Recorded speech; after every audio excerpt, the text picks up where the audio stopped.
नमस्कार दोस्तों, बहुत बहुत धन्यवाद फिर से पधारने के लिए इस एस्ट्रो लाइव चैनल पे। और दोस्तों, बहुत लंबे अंतराल के बाद आपके बीच उपस्थित हो पाया हूँ। उसका कारण ये था कि मेरे पिताजी का स्वास्थ्य ठीक नहीं था। वो हॉस्पिटल में भर्ती थे और अभी भी वो पूर्ण रूप से स्वस्थ नहीं हो पाए हैं। तो आप सभी से मैं ये बहुत बहुत अनुरोध और प्रार्थना करता हूँ कि उनके स्वास्थ्य के लिए आप ईश्वर से दुआएं करें, ईश्वर से प्रार्थना करें और अपना आशीर्वाद प्रदान करें ताकि वो शीघ्रातिशीघ्र पूर्ण रूप से स्वस्थ हो सकें। दोस्तों, आज के इस वीडियो में कुछ मुख्य रूप से 4-5 बातें मैं आपके साथ शेयर करना चाहता हूं, क्योंकि इतने लंबे अंतराल के बाद वीडियो ये आ रहा है। बहुत सी बातें आपसे करने के लिए, इसलिए एक ही वीडियो में कई तरह की कई बातें मैं करूंगा। सबसे पहली बात मैं कोरोना की करूंगा, जो कि जिसने आतंक फैलाया हुआ है हमारे देश में।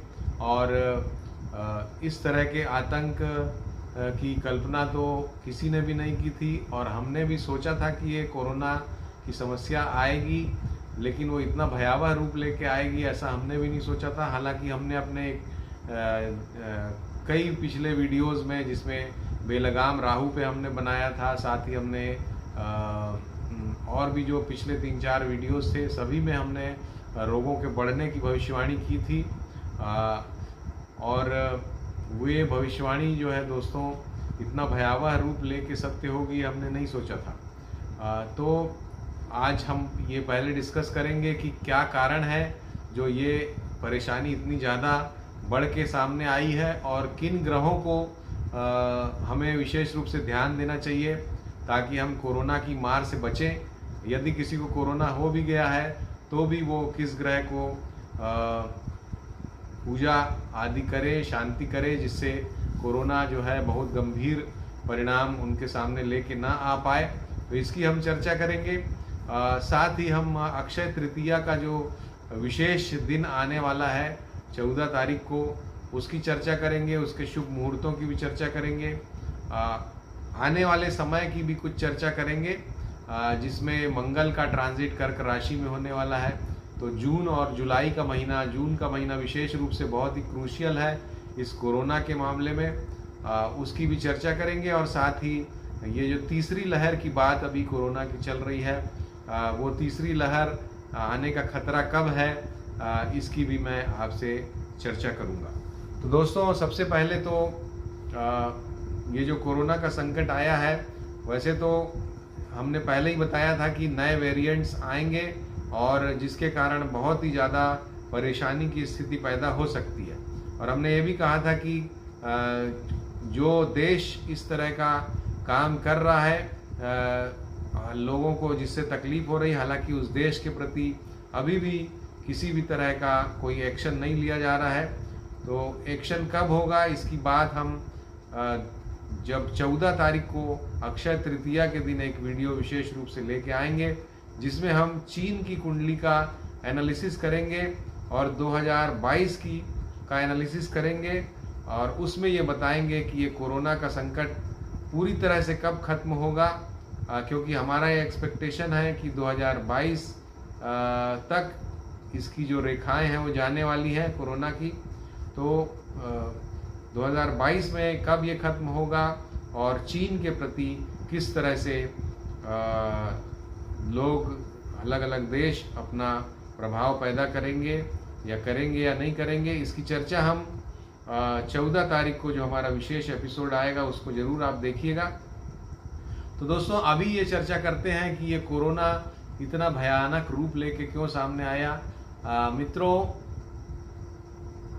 सृष्टि में अलग अलग ग्रह अपना जो फ्रीक्वेंसीज हैं, अपना जो गुण धर्म है, उसके अनुसार फल देते रहते हैं। और संयोगवश या दुर्योगवश हम कहें तो अभी एक ऐसा समय चल रहा है जब पाप ग्रह और क्रूर ग्रह ज़्यादा मजबूत हो गए हैं, ज़्यादा मजबूती से वो अपना ऋणात्मक प्रभाव दे रहे हैं। हमने शनि और राहु की डिग्री के बारे में अपने 2-3 एपिसोड पहले ये आपको बताया था कि इन दोनों के जो कोण है, अभी डिग्री जो है वो बहुत ही ऐसी डिग्री पे आ गए हैं, ये लगभग 15, 17, 20 डिग्री के आसपास, जब ग्रह बहुत मजबूत हो जाते हैं।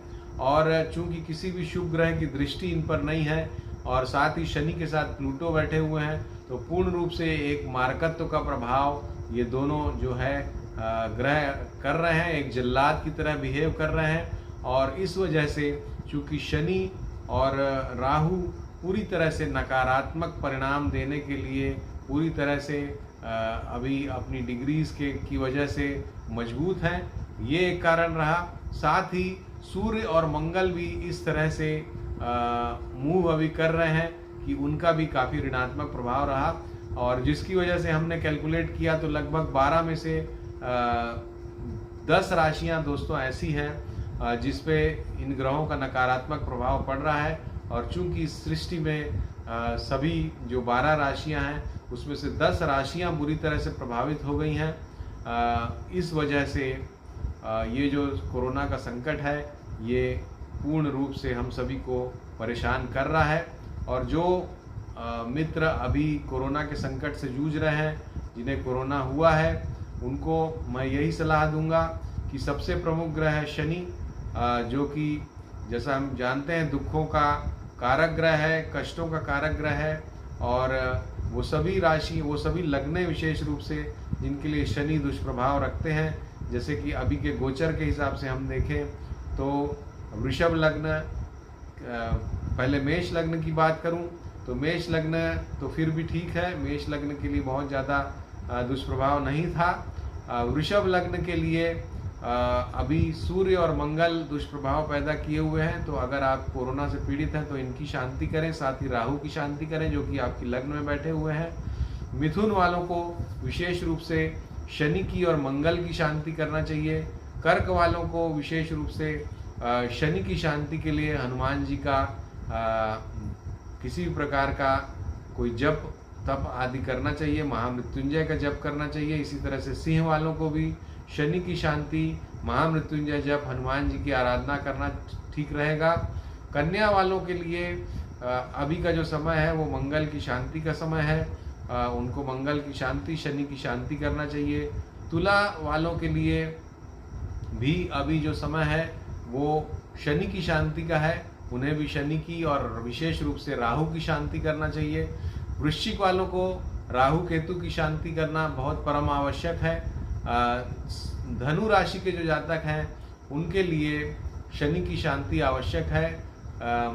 मकर राशि के जो जातक हैं दोस्तों उनके लिए आने वाले समय में मंगल की शांति अनिवार्य होगी।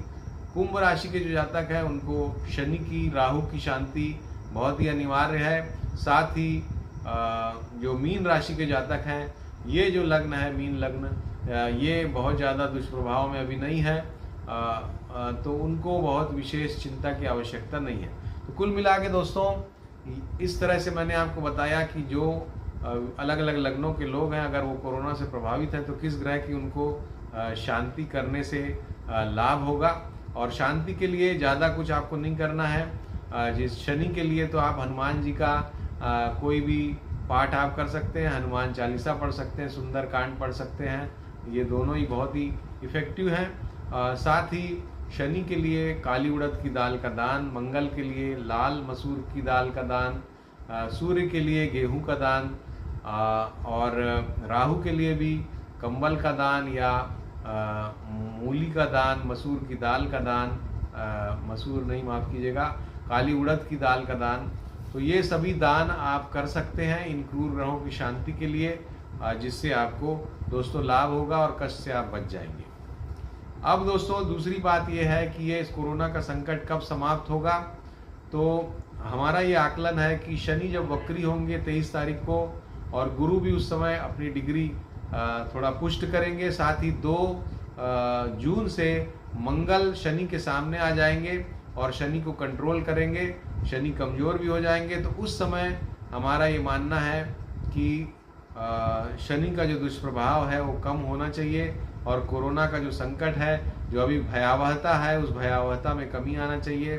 सरकारी तंत्र जो अभी विशेष रूप से जिसकी सहायता लोगों को नहीं मिल पा रही है, वो सहायता मिलना अब शुरू आगे आने वाले समय में, जिस समय पे हम बोल रहे हैं उस समय पे शुरू होगी, ऐसी हम उम्मीद करते हैं। और ये कोरोना का संकट फिर धीरे धीरे कम होता जाएगा और फिर हमें राहत मिलेगी। अब दोस्तों आइए बात करते हैं कि ये जो तीसरी लहर की बात कर रहे हैं सभी लोग, जो कि और भी भयानक होगी, जिसमें बच्चों को जो प्रभावित करेगी, ऐसा वैज्ञानिकों का आकलन है।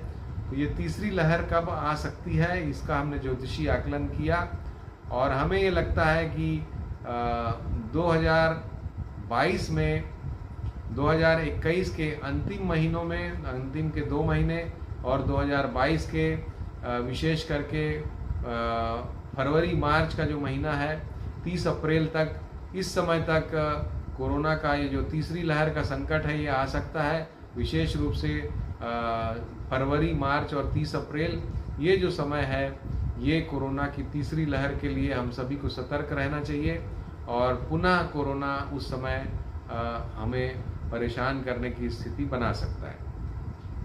अब दोस्तों कोरोना का जो संकट है ये कब तक रहेगा, तो इस विषय में हमारा आकलन हम अपने अगले वीडियो में लेके आएंगे। वैसे ब्रॉडली हम आपको बताएं तो जब तक शनि मकर राशि में रहेंगे तब तक यानी कि जनवरी 2023 तक ये कोरोना का संकट हमें परेशान करता रह सकता है।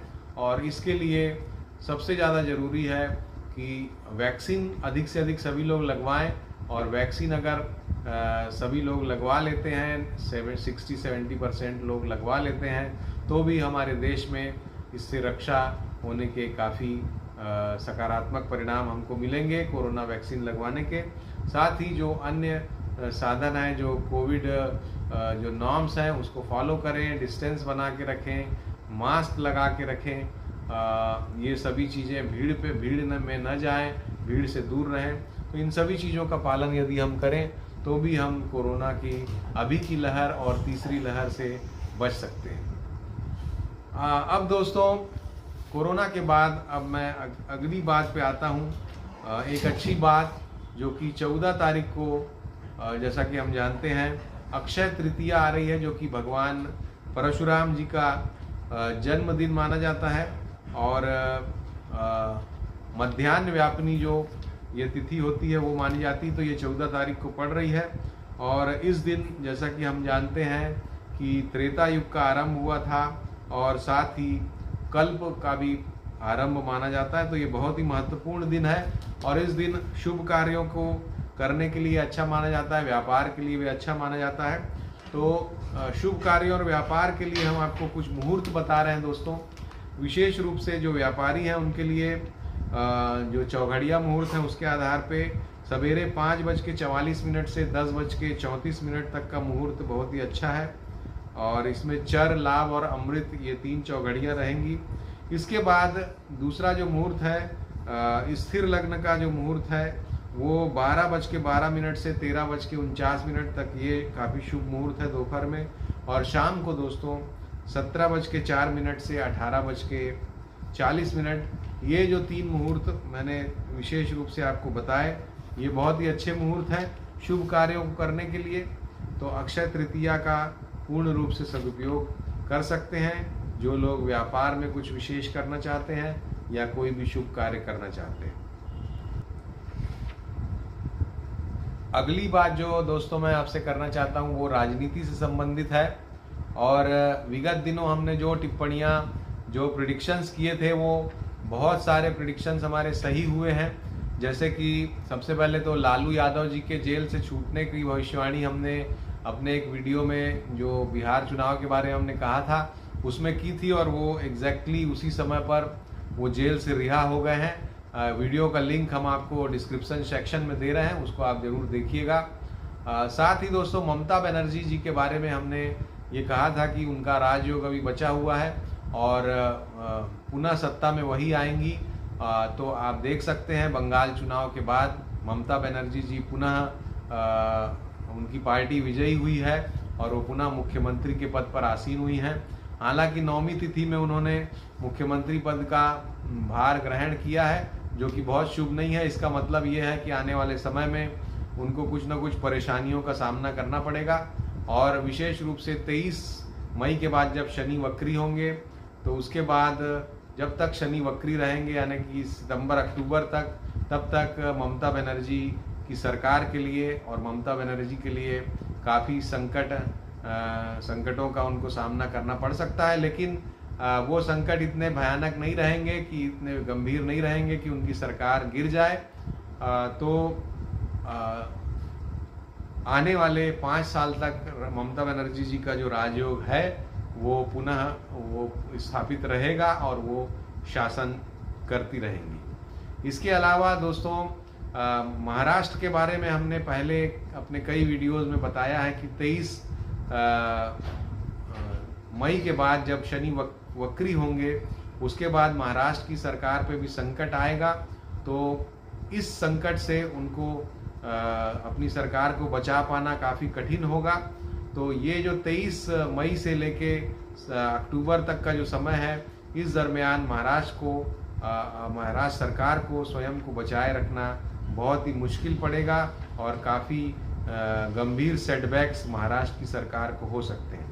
तो ये कुछ भविष्यवाणियाँ हैं राजनीति से संबंधित। साथ ही देश के जो शीर्ष नेतृत्व है उसके लिए भी ये समय, खास करके अभी जो समय चल रहा है और जून का समय जब मंगल नीच राशि में संचरण करेंगे, वो समय अच्छा नहीं रहेगा और उनको भी कुछ कष्ट की परिस्थितियां उनके लिए बन सकती हैं। उनको अपने स्वास्थ्य का विशेष रूप से ध्यान रखना चाहिए और उनके स्वास्थ्य के लिए ये जून का महीना विशेष रूप से, खासकर जुलाई तक, हम कहें 15 जुलाई तक का समय ठीक नहीं है। तो ये कुछ राजनीति पे टिप्पणियाँ थी दोस्तों। आशा है ये वीडियो आपको पसंद आया होगा, और अगर पसंद आया है तो आप ज़रूर इसको लाइक करिए, शेयर करिए। और बहुत लंबे समय के बाद मैं आपके बीच आया हूँ, तो उम्मीद है कि आपको ये वीडियो अच्छा लगा होगा।